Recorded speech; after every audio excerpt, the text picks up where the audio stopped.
With the slow and inevitable approach of Halloween this year comes a slow and inevitable approach of sorry-ass costumes. Driptober is the only month of the year with the holiday exclusively for the drip. The time for you to show off what you're really about, apparel-wise. Yet you still manage to fumble the ball like Melvin Gordon. How many years of bad costumes do we got to endure before we actually get some good costumes?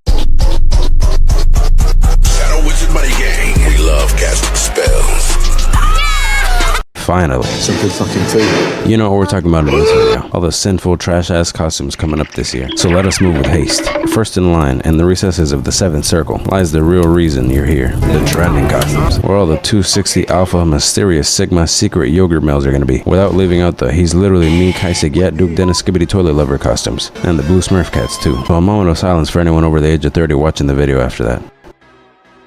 These costumes are a necessary evil, but evil enough to get banned. The trend costumes are just the culmination of internet culture coming to fruition in form of apparel. Hell no, man. What? And I think this year we got it the worst. Starting with Patient Zero, Duke Dennis. The amount of costumes based solely on him and his past poor choice of clothing is about to be incomprehensible this year. Knocking on the door and asking where your mama instead of candy is going to be the go-to. Smiling big as hell and laughing for no reason, making sure everyone can see the tinfoil you got in your teeth, all for some Kit Kats. These costume wearers going to knock on the door and stand 30 feet away, waving for you to come and give them the candy. Like if your ass don't take this unspoken ass whooping. The amount of costumes you can make out of him is a whole variety package though, I gotta admit. Those are some cool costumes. What are you guys? We're Duke Dennis. Yeah, we're Duke Dennis. The duality of man in full display. Enough of that. Next center in the costume roll call is the alpha males. Maul you at 150. No. Unlike the previous, they do not believe in mutual interest. They believe in one-sided interest. Force. Your doors are gonna get knocked down and your ass is gonna get beat up over some candy. Protein candy. You did not open the door fast enough for their anabolic window. Now they gotta wait till next year. Did I forget to mention they're 260? You stand no chance anyway. If you don't got chicken and rice ready in meal prep boxes for them, they're responding with the age-old trick, flipping your car over or reading the canned tuna right out of your pantry in retaliation for not putting pre-workout in their bag. But how is this even a costume? They're just muscular guys. There's no way this could be a costume. This. Oh, really? Unfortunately, we were going to have to mention them eventually. The weirdos. But today we're focusing on this one weirdo specifically. Anyone with a Patrick Bateman costume probably got a positive KD in real life. They're going to demean every woman on the way to ring your doorbell. Costume or not. Big or small. Young or old. Dead or alive. Because that's just what they do. Probably going to axe your door down just to not take any candy because candy bad, Sigma good. It's like wearing a Jeffrey Dahmer costume. Distasteful. Now you're both weird. Living up to the movie's name to say the least. If their costume has an axe though, don't ask if it's real. It's real. They tested it out on some innocent trick-or-treaters earlier that day. Trust me. The next costume is loading, but I swear it's that blue Smurf cat.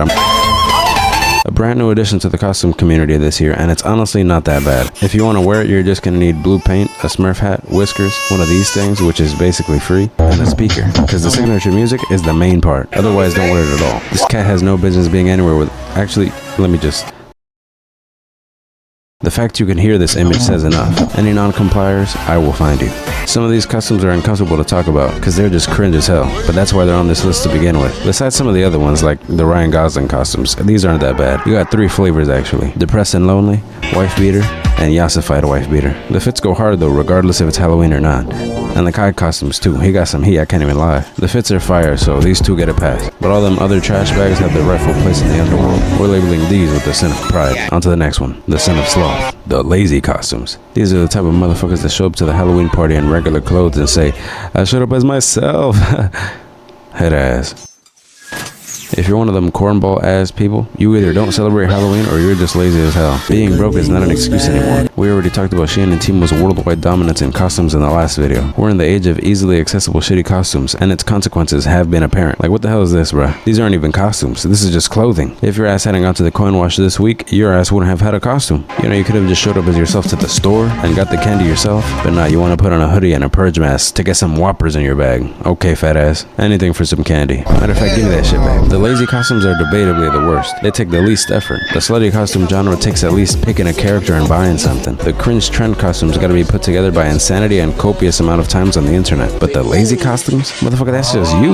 Lame ass. If this is you, then you deserve to be rejected at every door you knock on and stripped of your lazy ass costume. Bro got the Adam costume now. Finally, the true reason why you're here. Unless you're one of my 1025 pristine looks maxing stoic rare snoozer male and female subscribers, etc. You guys know that every video is heat regardless of the topic, so thank you. I'm man. Sin of Lust, slutty costumes. Huge sorry to anyone watching this that puts these costumes on, cause you're a huge sorry ass motherfucker. You had a year to come up with something and already fumbled on the create a character menu. That is wild. Men are in this category too though. Anything that breathes, really. Nobody is safe. Not even the dog. Slutty costumes are the only costume where being oiled up is in the requirement list. That and a United States costume. If you see a costume shining in the distance, then it's either an oiled up nurse or it's just silver Kanye. Easily one of the most uncreative pieces of clothing someone can wear on Halloween and still get away with it every single time. But it's mostly women wearing it away, and the occasional light skin. These costumes have become a staple of Halloween though, but that doesn't mean I'm gonna let it slide. If in the amount of time it took for Lil Tay to stop saying the N-word, the best thing you could put together was half a costume, you should feel targeted right now. I can't even show some of these on YouTube, bro. If your costume requires high heels, open toe shoes, or military boots, and you're not dressed up as either Soldier 76 or Jesus Christ of Nazareth, then I'm gonna need you to pack it up respectfully. Take your time when walking out the door though. Imagine handing out candy to kids dressed as Chun-Li. There is no punchline. That's it. Speaking of lines, if there is a line in the aforementioned scenario, that line ain't gonna be full of kids. It's gonna be men. The line is gonna be recycling itself endlessly. The same people passing by again and again in different costumes just to get another piece of that eye candy. I mean, Halloween is technically about free samples, but you get what I mean. And it don't even gotta be candy. You could be handing out rocks while dressed up as Arkham City's Harley Quinn, and I'd be lining up too. I'm gonna have several costumes in my bag, and a proud rock collection by the time I'm done. We could understand why though. If you're in a line of kids trick-or-treating dressed up like this, doesn't it feel a little bit silly? A little goofy? Sticking out like a sore thumb because your costume got fishnets instead of pants and shorts that push YouTube's boundaries. I can't even show these either. I know them passerby trick-or-treaters are gonna be walking right up to you staring like you're that big pink lady from Blade Runner. Roblox don't got shit on this. Chicken is cold. For every L there is a W though. Some of these costumes are fire regardless. They serve their purpose to balance the costume community, but don't be walking down some dark alleyways if you're not carrying some heat with you. If you're wearing one of these this year, at least keep a taser nearby. Maybe something more casual like a billy staff or a machete for crowd control, because there's some weirdos out there. And don't forget the pepper spray for the children. Where some of these costumes are worn in other sinful places like frat houses, sororities, or other similar settings like 18+ parties, but ask me if I care. Anyway, be safe out there if you choose to wear these. that costume got a mind of its own. Yeah, straight to the 8th circle of hell for these treacherous and lustful fits. See y'all before Halloween. Bye.